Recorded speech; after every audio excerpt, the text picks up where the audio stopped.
Maynard Keynes foi o maior economista do século XX. Suas teorias econômicas resultaram da experiência prática advinda de três momentos históricos, sendo o Acordo de Paz posterior à Primeira Guerra Mundial, a Grande Depressão e a Segunda Guerra Mundial. Nasceu em 1883 em Cambridge e foi educado em uma tradição de ciência moral, em que economia e filosofia moral se desenvolviam lado a lado. Seu pai, John Neville Keynes, era bacharel em ciências morais, foi assistente de economistas conceituados e publicou 2 livros a respeito de economia. A mãe de Keynes era envolvida com trabalhos voluntários e serviço social. Ele cresceu em um ambiente intelectual sólido e desde cedo começou a mostrar sinais de precocidade. Se destacava principalmente em matemática, ganhou diversos prêmios durante o ensino. Em 1902, foi para King's College, onde se destacou e foi convidado para a sociedade mais elitista da universidade. Após se formar, entra para o serviço público e regressa para Cambridge em 1909, quando começa a dar aulas de economia. Em 1911, torna-se diretor de um importante jornal e em 1912 foi eleito membro de um seleto grupo de economia política.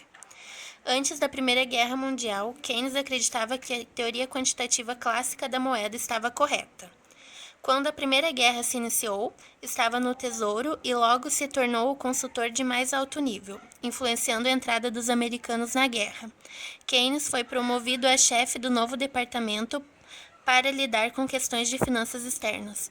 Durante a Conferência de Paz em Paris no ano de 1919, ele era responsável pelos assuntos financeiros e preparou a posição nacional com relação à indenização alemã. Porém, a Alemanha se apresentava sem fundos e Keynes duvidava até mesmo da vontade do país em quitar suas dívidas. Depois da guerra, retornou a Cambridge, onde lecionou, presidia conferências sobre teoria do dinheiro e teoria monetária da produção e escrevia para um jornal. Keynes conheceu e se apaixonou pela bailarina russa Lídia Lokopova e se casaram em 1925. O seu tema central é que a política monetária deveria ser usada para estabilizar o nível de preços e também a procura de dinheiro. Um ponto de vista de Keynes, a gestão dos preços internos no interesse das empresas e da estabilidade social seria impossível se a Grã-Bretanha regressasse ao padrão ouro. A política cambial devia subordinar-se às necessidades da economia interna. Enquanto a Grã-Bretanha se debatia com um elevado desemprego nos anos 20, os Estados Unidos prosperavam. O crash aconteceu em outubro de 1929, após um mês de ações tinham caído 1/3. Pararam de descer até subir ligeiramente em abril de 1930, mas voltaram a cair durante 2 anos. A depressão mundial nos anos 30, o crash de Wall Street não foi a sua verdadeira causa. A verdadeira causa foi o bom e velho sobe e desce do ciclo econômico. Os investimentos da Alemanha declinaram e a Alemanha não conseguia satisfazer o reembolso da reparação e de outras dívidas. Nos anos 20, Keynes estava quase falido e conseguiu se reerguer e em 1936 tinha reconstruído sua fortuna. A Depressão Mundial deu a base para a obra seminal de Keynes, Teoria Geral do Emprego, dos Juros e do Dinheiro, editada em 1936. Foi criticado por várias pessoas, mas Keynes era uma figura de enorme renome mundial e que qualquer coisa que escrevesse seria instantaneamente absorvida. Arthur Pigou, pioneiro na economia do bem-estar, qualificou como um Einstein da economia. O fundador da economia moderna foi Adam Smith e teve como principal preocupação o crescimento econômico. Ricardo e Malthus foram os primeiros a discutir os problemas do desemprego. Ricardo invocou a Lei de Say, J.B. Say, que era um economista francês que em 1803 avançou o ponto de vista de que a oferta cria sua própria procura. Gera-se exatamente o rendimento suficiente para permitir à população comprar tudo o que produz. Karl Marx pôs uma questão diferente. A amplitude do ciclo econômico de expansão e recessão aumenta sempre até todo o sistema capitalista desintegrar-se. As previsões de Marx pareciam se tornar realidade. No ciclo econômico, na subida tudo cresce. Emprego, produção, preços, salários e lucros. Mas após 4 ou 5 anos, há um nivelamento de tudo e começa a cair. A diferença entre bens de investimento e bens de consumo são que bens de investimento são máquinas e equipamentos utilizados no processo de produção e bens de consumo são bens comprados nas lojas. O acelerador é uma pequena alteração de procura de bens de consumos e eleva a uma alteração maior da procura de bens de investimentos, necessária para produzir esses bens de consumo.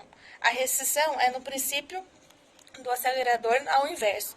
Começou em 1920 e trouxe uma acentuada queda tanto nos salários como nos preços, e ambos declinaram cerca de um terço nos 3 anos seguintes. A greve geral de 1926. Proprietários de minas discordam de Keynes, pressionados pelos preços de exportação, tentam baixar os preços dos salários em 10 a 25%. Temos a greve geral de 1926. Exportações britânicas não competitivas e desemprego alto. Soluções de Keynes. A teoria geral propõe novos métodos. Keynes refuta a crença do laissez-faire e intervenção mínima do Estado. As soluções clássicas não eram mais as soluções. Confiava no fator importância da confiabilidade empresarial, o que determina o nível de emprego. Ele acreditava que o nível de produção é determinante, por sua vez, pela demanda efetiva como principal agente.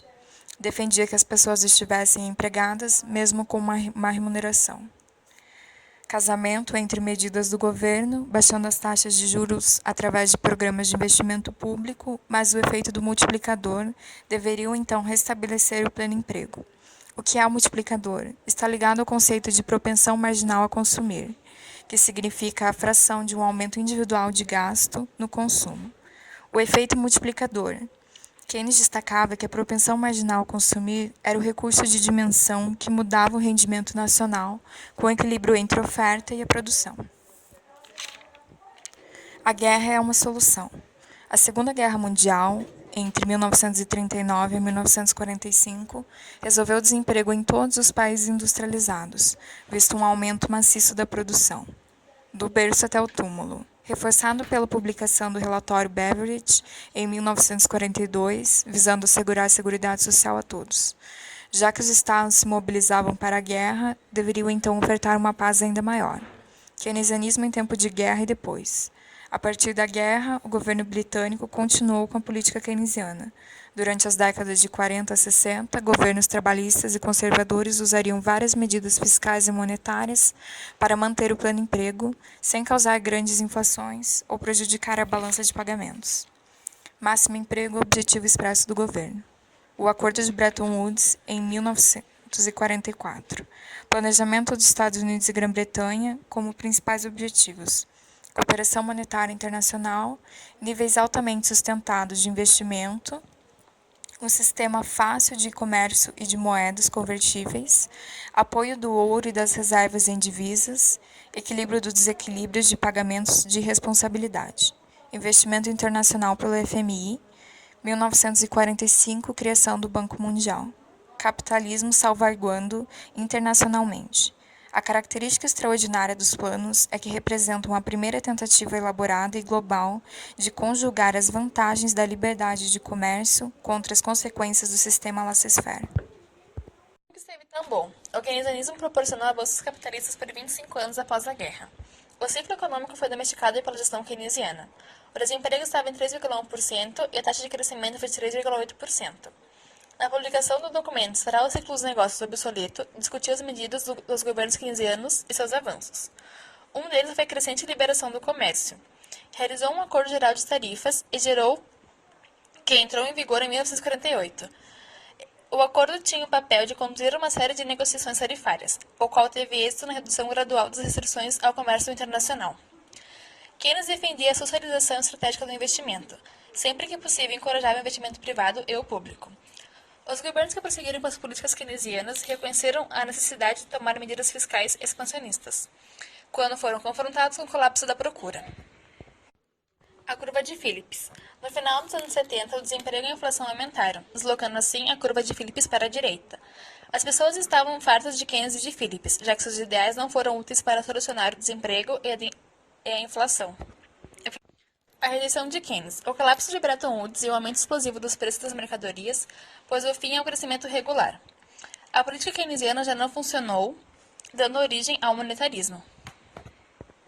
Seus ideais eram a não intervenção do governo e que a economia se autorregula no pleno emprego. Os economistas dessa época eram conhecidos como os novos classicistas.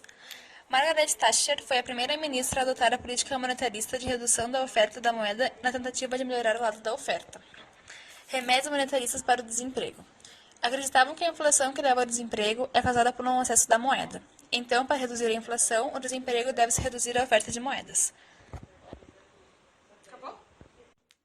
o fracasso do monetarismo. A inflação caiu juntamente com a produção industrial, com desemprego e com investimento. As contradições de Keynes. Keynes se contradizia em questões chaves, como, por exemplo, foi defensor do comércio livre, defendendo as barreiras comerciais. Mais tarde se pronunciou a favor de minimizar as barreiras internacionais.